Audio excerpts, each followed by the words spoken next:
আমাৰ ECCE day আৰু আমাৰ আজি বিষয়বস্তু পৰিছে সায়েন্স কৰ্ণাৰ।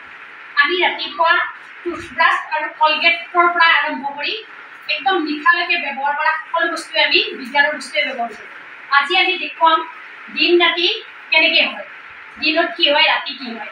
এয়া দিনৰ ছবি, এইটো দিন মানে আমাৰ পোহৰ, আমি বুজি পাম ৰাতি আকাশত তৰা ওলাই, জোন ওলাই, আৰু এয়া হ'ল দিন ৰাতিৰ ছবি। এইবিলাক আমি শিশুক দেখুৱাব লাগিব।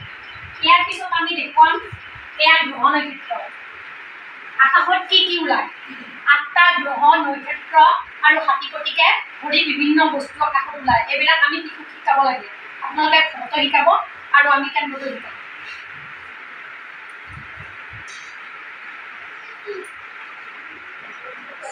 ইয়াৰ পিছত এয়া আছে বুট আৰু মূল।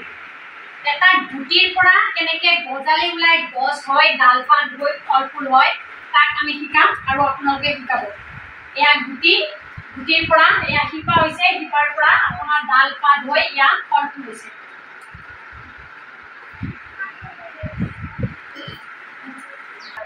ইয়াৰ পিছত হ'ল এইটো শিল, এইটো গধুৰ বস্তু আৰু এইটো পাতল বস্তু। এয়া হ'ল তুলা, কোমল, একেবাৰে কোমল। ইয়ে ওজনতো পাতল আৰু চুবলৈও বহুত কোমল, আৰু এইটো স্পৰ্শ কৰিলে আমি কঠিন পাম, হয়নে? এইবিলাকো আমি শিকাম।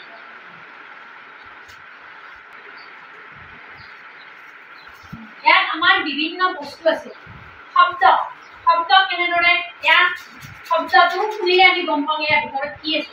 এইবিলাক শিশুৰ মনোযোগৰ মানসিক বৃদ্ধি হয়, ইয়াত শিশুৰ বুদ্ধিৰ বিকাশ হয়। এইটো শব্দ শুনাৰ লগে লগে কিহৰ শব্দ, শিশুটোৱে অকণমান ভাবিবলগীয়া হয়, লগে লগে তেওঁলোকৰ ক্ৰিয়েটিভিটি বুদ্ধিৰ বিকাশ সেইটো হয়।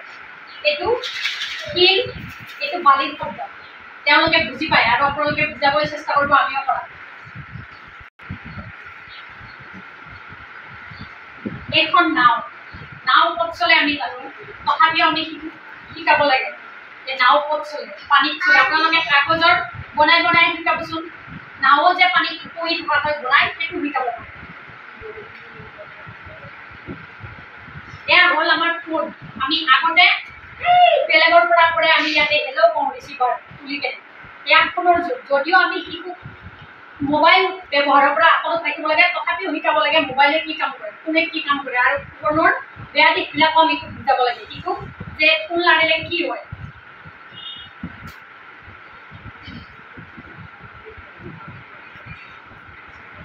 এয়া হ'ল আমাৰ আকৃতি। এইটো যে চাৰিকোণীয়া, শিশুক শিকাব লাগে। এইটো যে তিনিকোণীয়া, এইটো চাৰিকোণীয়া, এইটো যে গোল। আপোনালোকৰ ফটো দেখাই ক'ব পাৰে যে এইটো ঘূৰণীয়া, যেনেকৈ পৃথিৱীখন এনেকুৱা ঘূৰণীয়া।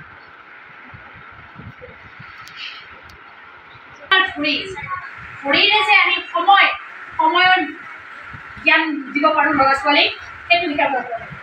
ইয়াৰ পৰা ইয়ালৈকে গৈ কেনেকৈ বাৰ্তা বাজে, কেনেকৈ এটা বাজে, এইবিলাক শিকাব লাগে, আমিও শিকাম।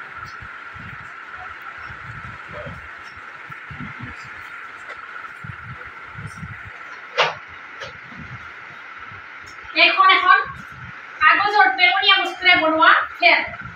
আমি সকলোৱে জানো ফেনে কি কৰে, গতিকে এইবিলাক আপোনালোকে এনেকৈ ঘৰত বনাই বেছি টান নহয়, বনাই শিশুক শিকাব। সিহঁতৰ মোবাইলৰ পৰা বিশেষকৈ আঁতৰি থাকিব। এইবিলাক যেতিয়া আপোনালোকে ব্যৱহাৰ কৰিব শিকাব, তেওঁলোকক বনাব শিকাব।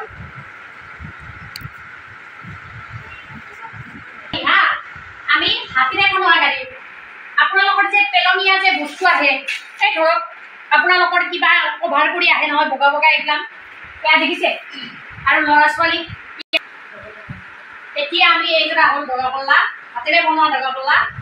ইয়াৰ পৰাই আমি বস্তু ওজনৰ ধাৰণা দিব পাৰোঁ যে ইফালে হাৰি গ'ল, ইফালে বেছি আছে, সমান যেতিয়া হ'ল সমান আছে, এফালে উঠি থাকিল মানে ইয়াতে বস্তু কম আছে, কম বেছি ধাৰণাটো আমি দিব পাৰোঁ ইয়াৰ পৰা।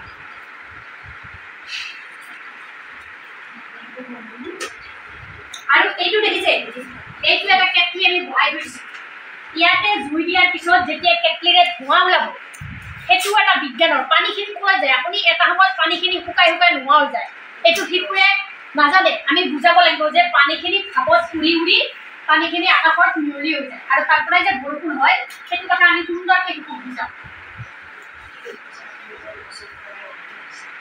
এইটো চাওক আমাৰ যে ছাৰ আইজাক নিউটন বুলি প্ৰথমতে কোনে আৱিষ্কাৰ কৰিছিল পৃথিৱীখনে যে চব বস্তু পানী থাকে এয়া আপেল এটা সৰি পৰাই মানে পৃথিৱীখনৰ কিবা এটা আকৰ্ষণ আছে পানী লৈ এইটো আপোনালোকে শিকাব পাৰে বস্তু কিয় সৰে মানে গছৰ পৰা যে চিধা তলত সৰে ওপৰত কিয় নালাগে